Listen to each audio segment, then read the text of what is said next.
Welcome everyone. Today we're excited to introduce Paypaya, a smart VS Code plugin that gives developers a fresh, visual way to manage logic inside their code. This project is brought to you by Ricky, Rigel, and Yuri. Let's show you how Papaya or Paypaya is going to save time, reduce errors, and simplify life for developers dealing with e-commerce and checkout systems. The problem. Devs are constantly switching between files, hunting down discount logic, or fixing broken tax rules that are buried by spaghetti code. And VS Code doesn't really give you a way to see your payment flow. Whether you're a freelancer or working on a big team, tracking payments in real time is a challenge. That's the problem we're going to solve with PayPaya.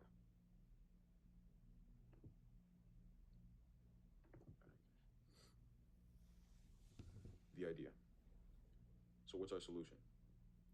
PayPaya. This plugin plugs directly into VS Code and lets you visualize how payment logic flows through your app. You'll be able to see where taxes are applied, how promo codes are processed, and how totals are calculated. The scope includes real-time detection, visualization, and even inline editing, all without leaving your code editor. UI requirements, user interface requirements. Let's talk about user experience. PayPaya lives inside a sidebar within VS Code. You'll have tabs like cart summary, payment flow, or free breakdown. You can hover over functions and get instant insights. It even works in dark mode because let's be honest, we're not coding with the lights on. Functional requirements. Functionality. PayPaya is packed. It detects all major payment logic, Stripe, PayPal, Square, and maps out the entire payment pipeline. Want to know how your shipping fee or discount gets applied? It's right here in the flow. You can also edit logic inline and export summaries for clients or audits. Huge time saver for freelancers and QA teams. Non-functional requirements. Behind the scenes, PayPaya is built to be fast, compatible, and stable. It's lightweight, so it won't slow down your IDE. It works across modern stacks like Node.js, React, and it's a user-friendly for both the junior and senior devs. Plus, we've structured it to scale, so as your app and team grows, PayPaya grows with you. Security and privacy. Security is non-negotiable. PayPaya never sends your code to the cloud. It all stays local. We don't touch your API keys or payment credentials. And any optional debug logs are anomalized with full transparency. Plus, it flags insecure patterns to help you stay compliant and protect your users. We built this with privacy at the core. Okay, so now we can get into the design and architecture of our software. The principal idea is to utilize an MVC model. The system is divided into three main layers: presentation, application, and data. The presentation layer basically acts as the front-end interface. The application layer acts as the controller, processing user requests, applying business logic, and also coordinating interactions with external APIs such as Stripe or PayPal. The data layer manages storage using a PostgreSQL relational database. We'll get into a little bit of that later. Encryption is applied as necessary.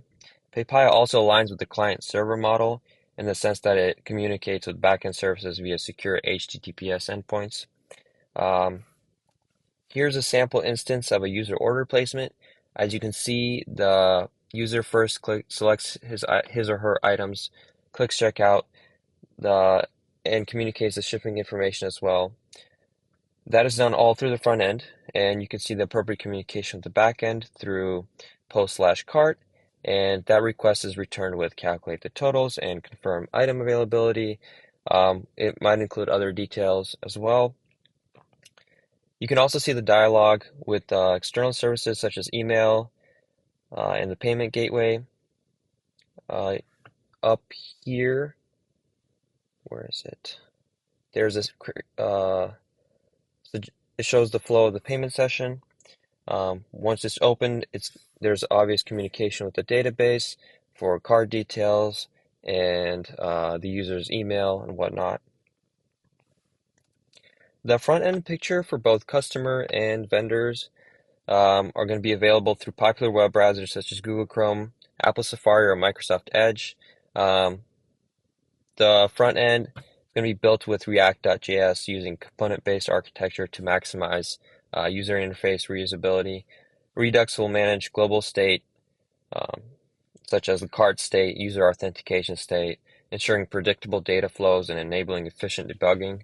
Axios will handle HTTP requests, providing interceptors for centralized error handling, and JWT token attachment. You can see that in this diagram right here where it's flowing from backend to the database as well.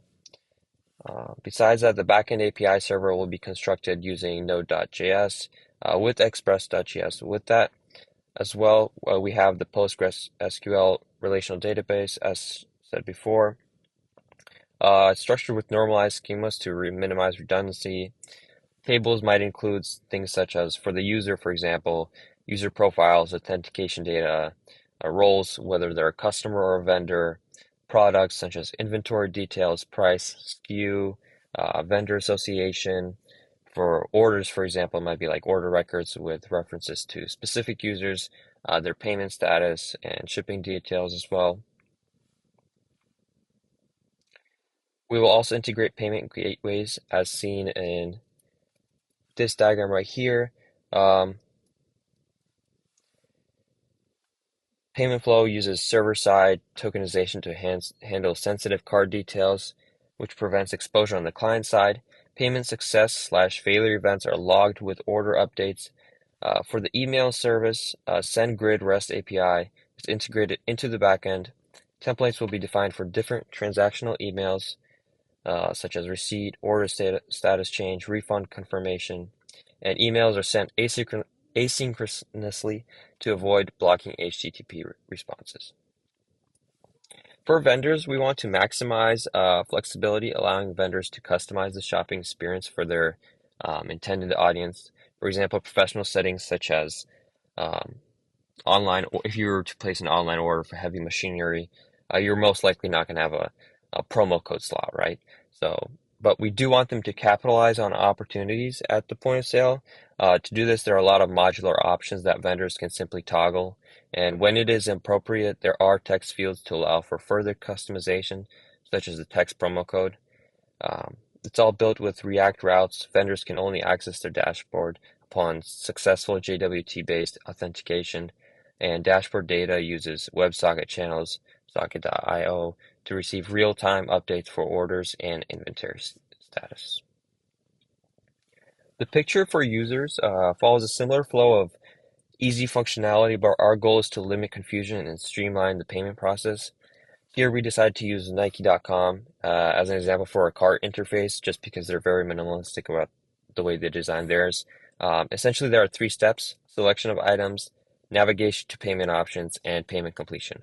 The selection of items includes the following. So like add/remove from cart, select quantity, add to wish list. The one thing Nike does not have, which we would like to add to our software, is the opportunity to scan an item in order to add it to cart or to just view it online.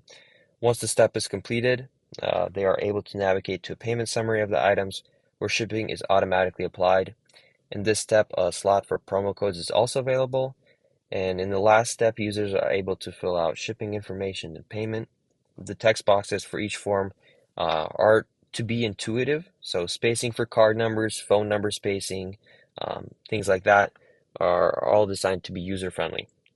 Winston Logger will collect application logs, including request/response cycles, errors, and system events, and logs will be persisted to files or optionally to a cloud logging service like AWS CloudWatch, and real-time updates are handled using WebSockets where applicable.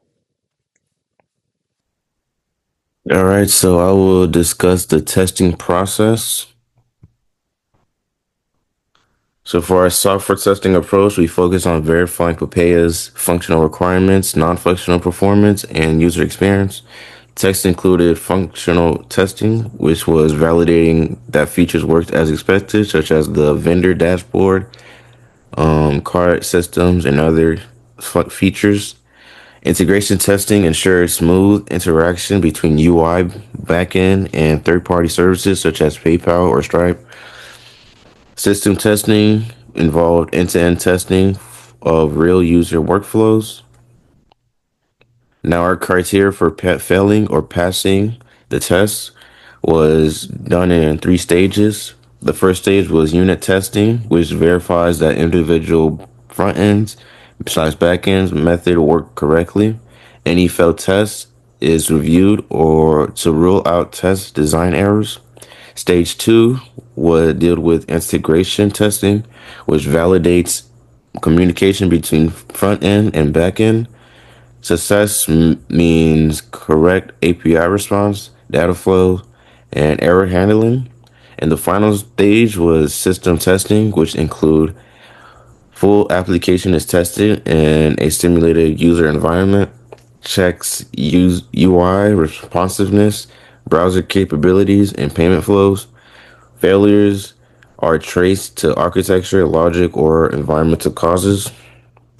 Now, for our test cases, we tested things like verifying the vendor account creation, verifying vendor account deletion, verifying shipping option settings, verifying promo code settings, scanning items functions, adding items to cart, removing items to cart, generating payment summaries, validating shipping info box, validating payment info box, and finally testing PayPal integration. So for our final assessment and next steps, all core feature passed functional testing, performance metrics met expectation in our testing environment. The remaining works is expanding edge case testing, such as invalid promo codes, failed payments, conduct user acceptance tests, UATs, with real vendors/customers, plan for augmented regression testing and future updates. And that is it.